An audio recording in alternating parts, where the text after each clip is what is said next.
Hello guys, welcome to the C tutorials by get it clear. जैसा कि आपको पता है, हमने रिसेंट में मैक्रोज का टॉपिक कवर किया था। तो गाइस, मैं आपके लिए टॉप एमसीक्यूज लेके आया हूँ मैक्रोज इन सी के, जिसमें हम आपके एग्जाम के अंदर आने वाले क्वेश्चंस और जिस टाइप के क्वेश्चन आते हैं उनसे रिलेटेड मैंने कुछ आपके लिए एमसीक्यूज छांटे हैं। अभी हम इनकी हेल्प से आपकी अंडरस्टैंडिंग और आपका जितना लॉजिक क्लियर हुआ है मैक्रोज को लेके, वो हम अभी चेक करेंगे गाइस। और अभी हम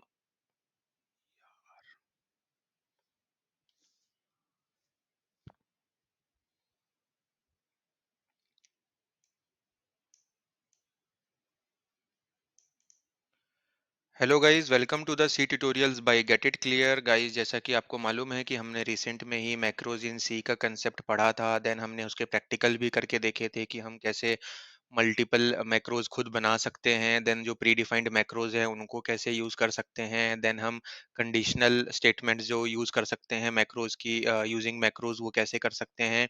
तो गाइज, आइए उसी टॉपिक का हम आपकी अंडरस्टैंडिंग चेक करने के लिए आज टॉप एमसीक्यूज लेके आए हैं मैक्रोज इन सी के टॉपिक से। तो गाइज, आइए हम पहला क्वेश्चन देखें। What is the keyword used to define a C macro. So guys, ये तो मैंने आपके लिए एक बोनस क्वेश्चन दे दिया है, इसका आंसर तो सबको पता होना ही चाहिए, जो कि है हमारा डिफाइन कीवर्ड गाइज। ओके, अगला क्वेश्चन अगर हम देखें तो यहाँ पे आपका प्रैक्टिकल नॉलेज अब हम चेक करेंगे कि हम यूजिंग डिफाइन अगर कोई मैक्रो बना रहे हैं, देन हम उसको अगर प्रिंट करने का ट्राई करेंगे तो वो कैसे हो सकता है। तो गाइज, यहाँ पे ध्यान दीजिए, मैं आपको कोड एक्सप्लेन करता हूँ। आपने क्या किया हुआ है कि यहाँ पे एक मैक्रो डिफाइन किया है ए, देन आपने ए को चेक किया है क्या ये 5 है। तो आपने एक बी नाम का मैक्रो भी डिफाइन कर दिया है विद वैल्यू 6। एंड अगर वो ए 5 नहीं है, देन हमने बी नाम का ही एक एल्स में फिर से मैक्रो बना दिया है विद वैल्यू 7। एंड हमने इफ को क्लोज किया हुआ है एंड मेन मेथड के अंदर हमने आके बी को एज ए इंटीजर प्रिंट करवाया है गाइस। तो आपको क्या लगता है क्या ये प्रिंट होगा, क्योंकि हमने ए को 5 तो डिक्लेयर किया है लेकिन ये कहाँ बताया है कि वो इंट है।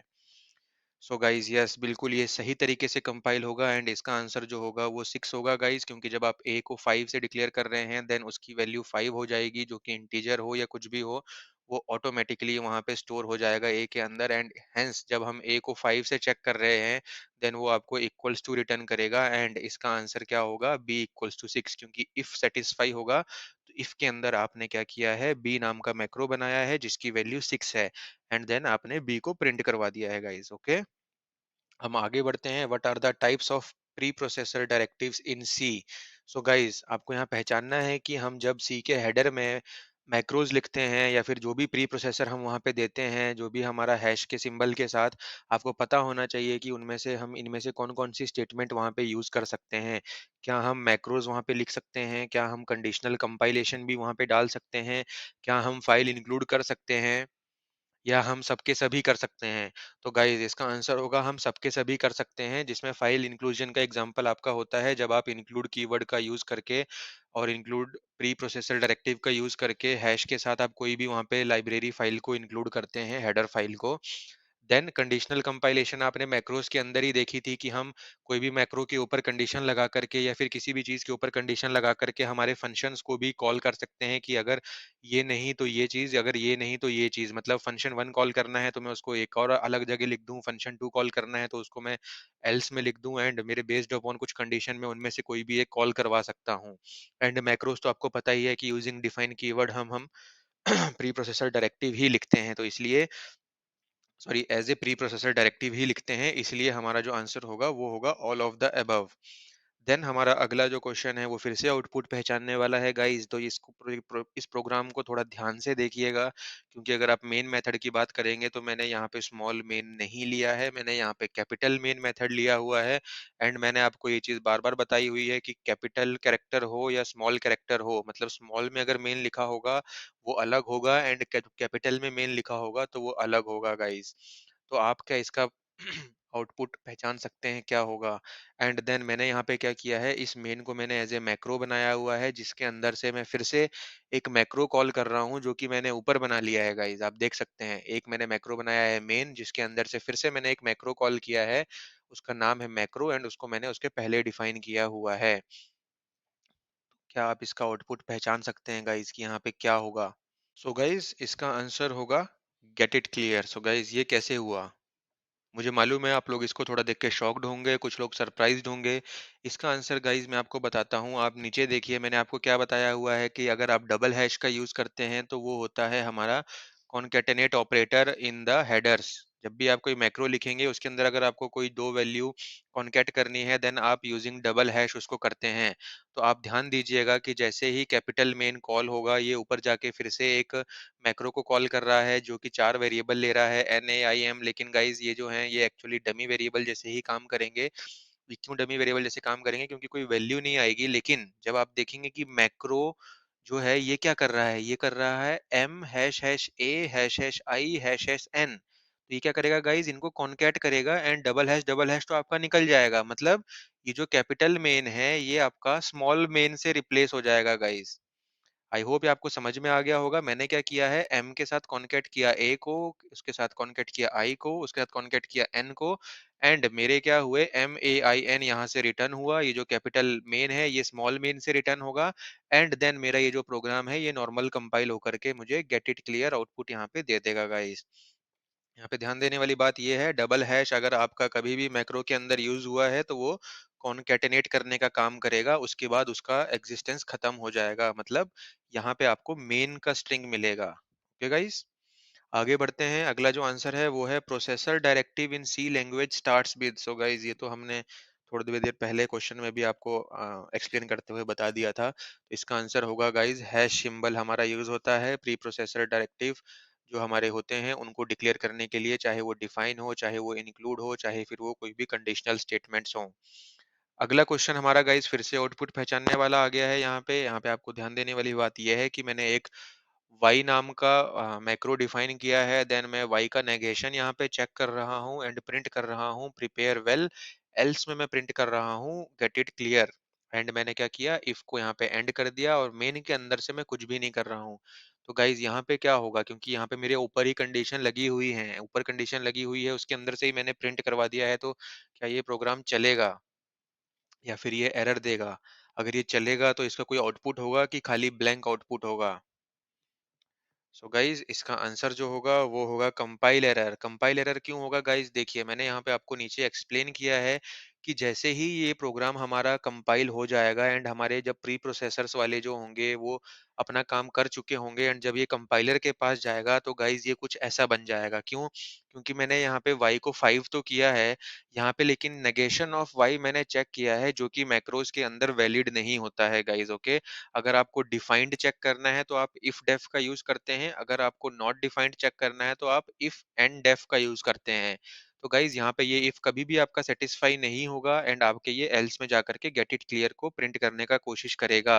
लेकिन यहाँ पे एक गलती क्या हो जाएगी गाइज, अगर आपने ये इफ एल्स जो है ये मेन के अंदर लिखा होता तब ये चल जाता। अभी क्या हो रहा है, आपके कंपाइलर को प्रोग्राम मिल रहा है कुछ ऐसा इंट मेन एंड खाली एंड आपने प्रिंट एफ इसके बाहर लगाया है जो कि कंपाइलर के लिए एक एरर हो गया। अगर आपने ये इफ एल्स का पूरा ब्लॉक मेन के अंदर लिख दिया होता तब आपका ये सक्सेसफुली कंपाइल होकर के आपको गेट इट क्लियर आउटपुट दिया होता। What is the another name for dot C file? So dot C file guys मैंने आपको बताया था, अगर आप सी का प्रोग्राम लिखते हैं जो भी आप फाइल सेव करेंगे वो डॉट सी एक्सटेंशन के साथ करेंगे। तो आप इस फाइल को और किस नाम से जान सकते हैं गाइज? क्या वो ऑब्जेक्ट कोड होगा, सब सोर्स कोड होगा, मैक्रो कोड होगा, एग्जीक्यूटेबल कोड होगा? सो गाइज यहाँ पे ध्यान देने वाली बात यह है कि अगर आपको आंसर नहीं भी पता है, लेकिन अगर आपको कंपाइलेशन प्रोसेस जो हमने इतने अच्छे से आपको डिटेल में समझाई थी, अगर आपने वो ध्यान से देखी होती तो आपको पता चलता कि एग्जीक्यूटेबल कोड तो हमारा सबसे लास्ट स्टेप में बनता है जो कि हमारा लोडर काम करता है जिसके ऊपर। ओके गाइस, ऑब्जेक्ट कोड जो होता है ये हमारा बीच में एक इंटरमीडिएट स्टेप होता है, जब हमारे कंपाइलर के बाद कोड आगे जा चुका होता है उसके बाद कहीं पे जाके बीच में वो ऑब्जेक्ट कोड में कन्वर्ट होता है बिफोर द एग्जीक्यूटेबल कोड। अगर हम मैक्रो कोड की बात करें गाइस तो मैक्रो नाम का कोई कोड नहीं होता, मैक्रोस तो एक कंसेप्ट है जो कि हम कोड के अंदर यूज करते हैं। तो गाइस इसका आंसर होगा सोर्स कोड। जो भी कोड एक प्रोग्रामर लिखता है एंड सेव करता है फाइल, देन कोई भी प्रोग्रामिंग लैंग्वेज उसको उठाती है कंपाइल करने के लिए, तो गाइज वो जो प्रोग्रामर ने कोड लिखा हुआ है उसे हम सोर्स कोड कहते हैं। जैसे कि अगर आप जावा में काम करेंगे, अगर आपकी फाइल आपने डॉट जावा से सेव की होगी तो उसके अंदर जो कंटेंट होगा वो भी आपका सोर्स कोड के नाम से ही जाना जाएगा। सिमिलरली डॉट सी हमारी एक्सटेंशन होती है सी के लिए, तो हमारा इसके अंदर जो भी प्रोग्राम लिखा गया होगा उसको हम सोर्स कोड ही बोलेंगे। What is the output of the below program. So guys यहाँ पे ध्यान देने वाली बात ये है कि हमने फिर से आपके लिए आउटपुट वाला प्रोग्राम लेके आए हैं, जिसमें हम आपका फिर से डिफाइन से रिलेटेड कंसेप्ट चेक करना चाह रहे हैं। एंड यहाँ पे मैंने कुछ बाइक लवर्स के लिए केटीएम का यूज किया है विद 150 सीसी, अगर आप इसको कंसीडर करें। आप बता सकते हैं कि मैंने एक केटीएम को यहाँ पे मैक्रो डिफाइन किया है विद 150। देन मैंने प्रोग्राम के अंदर ए इक्वल्स टू 100 एंड ए के अंदर मैंने ए इंटू केटीएम कर दिया है एंड मैंने प्रिंट करवाया है ए की वैल्यू। सो गाइज आप इसका आंसर गेस कर सकते हैं। सो गाइज अभी आप यहाँ पे ध्यान देने वाली बात यह है कि केटीएम के अगर अंदर 150 है एंड ए जो है वो खुद 100 है, तो ए के अंदर मैं अगर ए इंटू केटीएम करूंगा तो क्या होगा। यस गाइज इसके आगे क्या होगा, ये 15,000 बन जाएगा क्योंकि वो नॉर्मल इंटीजर जैसे ट्रीट करके उसको मल्टीप्लाई कर देगा। एंड जब हम इसको प्रिंट करेंगे गाइज तो इसका आंसर होगा 15,000। गाइज यहाँ पे ध्यान देने वाली बात यह है कि मैंने आउटपुट में यहाँ पे केटीएम लिखना भूल गया हूँ, लेकिन केटीएम इक्वल्स टू यहाँ पे 15,000 प्रिंट होगा, तो इसका सही आंसर होगा आपका सी। इसको आप करेक्ट कर सकते हैं आप जब इसको नोट कर रहे होंगे। बट इसका आंसर होगा केटीएम इक्वल्स टू 15,000। मैं यहाँ पे केटीएम लिखना भूल गया हूँ इस आंसर्स में। आइए अगला क्वेश्चन देखें, what is the output of the below program. So guys आइए देखें इसमें आप क्या करते हैं। मैंने यहाँ पे फिर से एक सिंपल मैक्रो डिफाइन किया है जिसके अंदर मैंने एक प्रिंट करने का फंक्शन लिख दिया है कि भाई आपको प्रिंट करना है। एंड देन मैंने क्या किया है, इस मैक्रो के अंदर मैं आगे आया हूँ एंड प्रिंट एफ जार किया है मैंने मेरे मेन मेथड के अंदर। एंड उसके आगे मैंने इस मैक्रो को सिंपल कॉल किया है, मैंने किसी के फंक्शन के अंदर से कॉल नहीं किया है, ना मैंने कुछ वैल्यू वगैरह इसमें भेजी है, ना मैंने कुछ किया है, सिंपल इसको मैंने कॉल किया है। ये सिंपल मैक्रो का कॉल स्टेटमेंट होता है गाइस ऐसे, ठीक है। देन मैंने प्रोग्राम को मेरे खत्म कर दिया है, तो क्या आप इसका आउटपुट पहचान सकते हैं। सो गाइज यस इसका आंसर होगा A, that is jar dot message. ये आंसर क्यों होगा, क्योंकि आपने यहाँ पे msg नाम का एक मैक्रो डिक्लेयर किया है जिसके अंदर आप प्रिंट एफ कर रहे हैं मैसेज। एंड हमने कहीं पे भी न्यू लाइन का यूज नहीं किया है, इसलिए ये जार डॉट मैसेज प्रिंट होगा। एंड ये जो msg हमने कॉल किया हुआ है प्रिंट एफ जार के बाद, ये गाइज वैलिड है। इसी तरीके से आप आपके मैक्रो को कॉल कर सकते हैं। अगला क्वेश्चन अगर हम देखें तो यहाँ पे है, what is the output of the below program. So guys ये बहुत इंपॉर्टेंट है, अगर आपने इसका आंसर सही कर दिया देन मैं समझ सकता हूँ कि आपने मैक्रोज को पूरा अच्छे से समझ लिया है। एंड अगर मैक्रो का एक या दो क्वेश्चन, जितने भी क्वेश्चन आते हैं तो वो आपके 100% सही अटेम्प्ट होंगे। तो गाइज हमने यहाँ पे एक लूप नाम का मैक्रो डिक्लेयर सॉरी डिफाइन किया हुआ है। देन उसके अंदर मैंने एक फॉर लूप चला दिया है। उसके आगे मैंने एक देख सकते हैं आप, मैंने बैक स्लैश दे दिया है एंड देन मैंने नीचे की लाइन में print F percentage D and I कर दिया है गाइस, मतलब मैं आई की वैल्यू प्रिंट करना चाह रहा हूँ फॉर लूप के अंदर। सो गाइस पहला क्वेश्चन ये कि क्या ये कंपाइल होगा, क्योंकि मैंने यहाँ पे कुछ ऊपर देखेंगे आपने, मैंने बैक स्लैश यूज कर दिया है फॉर के बाद। एंड फॉर को जो ब्लॉक है वो मैंने नेक्स्ट लाइन में लिख दिया है।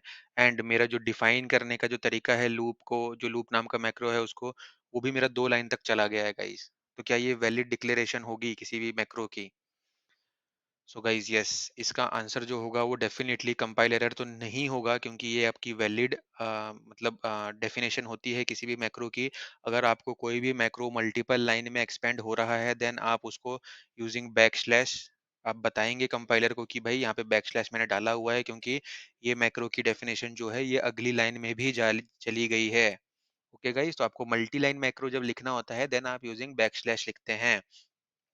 देन आपने मेन मेथड के अंदर से क्या किया है, मैक्रो को कॉल किया हुआ है, जैसा कि हमने आपको बताया है कि यस ये 100% सही तरीका है। लेकिन ये एक वेरिएबल लेता है एक्स नाम का, हमने उसको 6 पास किया हुआ है।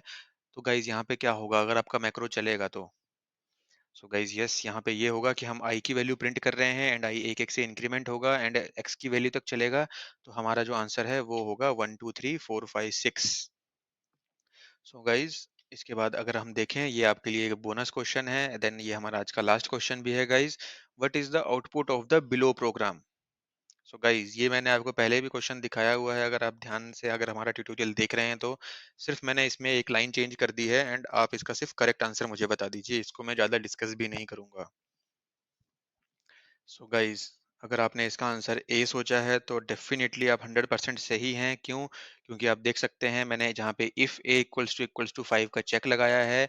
जब मैंने पहले आपको ये क्वेश्चन दिखाया था तो वहाँ पे मैंने ए को पहले डिफाइन किया था, इस बार मैंने उसको डिफाइन नहीं किया है, इसलिए वो एल्स में चला जाएगा एंड बी की वैल्यू जो है गाइज वो 7 प्रिंट होगी। सो गाइज आज मुझे आई होप कि आपको ये ट्यूटोरियल काफ़ी अच्छा लगा होगा, और मेरी आपसे यही रिक्वेस्ट है कि अगर आपके कोई अपकमिंग एग्जाम्स हैं जिसमें सी से रिलेटेड क्वेश्चंस पूछे जाते हैं, देन हमारे ट्यूटोरियल्स को ज़रूर देखें। हमारे एमसीक्यू सीरीज़ के जितने भी क्वेश्चंस हैं उनको अटेम्प्ट करने का ट्राई करें, देन हमारे आंसर्स भी सुनें कि हम उनको कैसे निकालते हैं। अगर कुछ उसमें थोड़ा लॉजिकल होता है, देन मैं आपको साथ-साथ में एक्सप्लेन भी करता जाता हूँ। देन गाइज़, कुछ कॉन्सेप्ट्स होते हैं छोटे-मोटे, जैसे कि मल्टी लाइन मैक्रो का जो कॉन्सेप्ट था वो हमने आपके ओरिजिनल मैक्रो के सेशन में कवर नहीं किया था, क्योंकि ये चीज़ें जितना आप प्रैक्टिकल करते हैं उतनी सामने आती हैं। लेकिन मैंने आप आज आज आपके लिए वो टॉपिक यहाँ पे कवर कर दिया कि मल्टी लाइन मैक्रो को आप कैसे डिक्लेयर करेंगे। इसलिए मैं आपको बोलता हूँ कि अगर आप हमारे थ्योरेटिकल सेशंस भी देख रहे हैं, देन बहुत अच्छी बात है। उसके साथ-साथ आप हमारे एमसीक्यूज़ के सेशन ज़रूर देखें, क्योंकि हम सिर्फ़ इसमें आपको क्वेश्चन एंड आंसर्स प्रोवाइड नहीं करवाते हैं, बल्कि हम उनका आपको डिस्कशन भी करवाते हैं कि वो कैसे आंसर निकलेगा, क्यों निकलेगा, एंड वो कौन से टॉपिक से रिलेटेड है, अगर आपको वो टॉपिक फिर से पढ़ना है तो। सो गाइज, मेरी आपसे ये रिक्वेस्ट है कि इस वीडियो को प्लीज़ लाइक करें, शेयर करें, एंड हमारे चैनल को ग्रो करने के लिए प्लीज़ हेल्प करें, एंड हमारे चैनल को सब्सक्राइब करें। Thank you.